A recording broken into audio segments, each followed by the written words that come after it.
a débuté à l'aérodrome de Nkamba où le jet transportant le chef de l'État Félix-Antoine Tshisekedi Tshilombo a atterri vers 12h30. À son arrivée, le président de la République a été accueilli par un comité restreint avec en sa tête le gouverneur de la province du Congo central. Le cortège présidentiel a ensuite pris la direction du temple qui était déjà rempli des fidèles et invités venus de partout pour célébrer le 100 années d'existence de l'Église de Jésus-Christ sur terre par son envoyé spécial, Simon Kimbangu.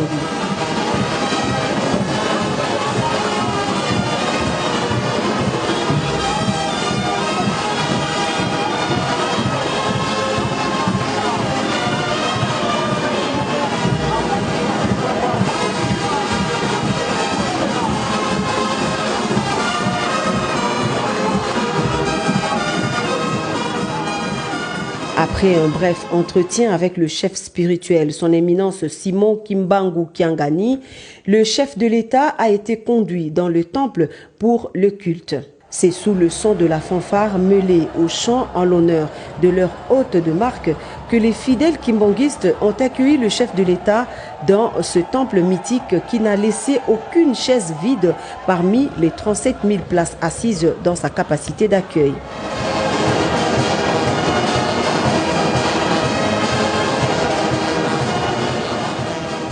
Le chef de l'État, Félix-Antoine Tshisekedi Tshilombo, a quant à lui loué les qualités d'un homme qui, le 6 avril 2021, recevra de Dieu la noble mission de libérer le peuple noir de l'emprise coloniale. Né ici même en Nkamba, dans l'actuelle province du Congo central,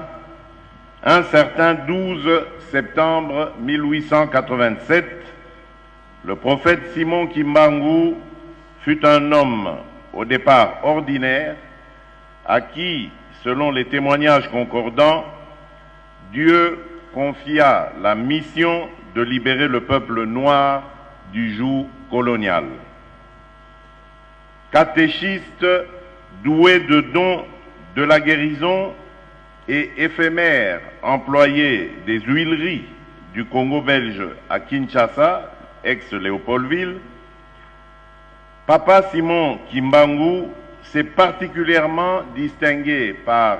un enseignement du christianisme s'imprégnant de la nature intrinsèque de l'environnement l'entourant, mais également par la commission d'action défiant toute rationalité, notamment les actes de guérison et de résurrection réalisés respectivement sur les dames Kiantondo et Dianayaku à Ngombelutete au commencement de son ministère au mois d'avril 1921. Pour le chef de l'État, la commémoration du centenaire de l'église kimbanguiste doit nous rappeler le combat mené par les martyrs des indépendances africaines dont fait inexorablement partie Papa Simon Kimbangu pour s'être dressé contre l'oppression et l'injustice. Félix-Antoine Tshisekedi Tshilombo a également honoré la mémoire d'un compatriote parti du village de Nkamba, doté d'un courage et d'une endurance exceptionnelle et dont la popularité antérieurement locale s'est muée en un rayonnement mondial. Voilà qui vaut cette grande annonce qui a suscité de l'émoi chez les fidèles. Le garant des institutions de la République a chargé les présidents des deux chambres du Parlement présents à cette célébration d'inscrire pour le compte de la session en cours une loi qui fera du 6 avril de chaque année une journée chômée et payée sur toute l'étendue de la République démocratique du Congo. Pona kosukisa na lingina loba boye awa ba présenter bino papa président ya Sénat na papa président ya Assemblée nationale nazali ko interpeller bango ko senga bango balanda na lombango likambo nazali ko senga ya te date ya le 6 avril ekota na mikolo oyo ekobanda kozala férié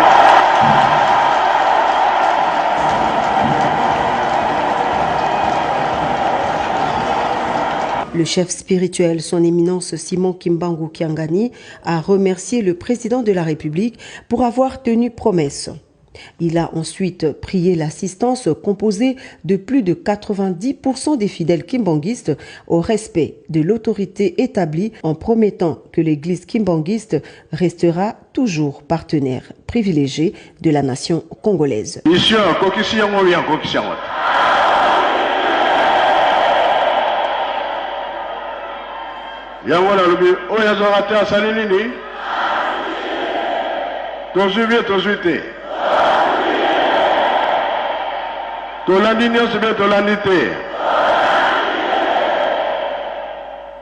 Auparavant, le directeur de cabinet du chef spirituel a donné la symbolique du 6 avril avant de retracer succinctement l'histoire de la vie du prophète Simon Kimbangu et les grandes lignes du kimbanguisme, un mouvement lancé par son initiateur avec comme leitmotiv la libération de l'homme noir.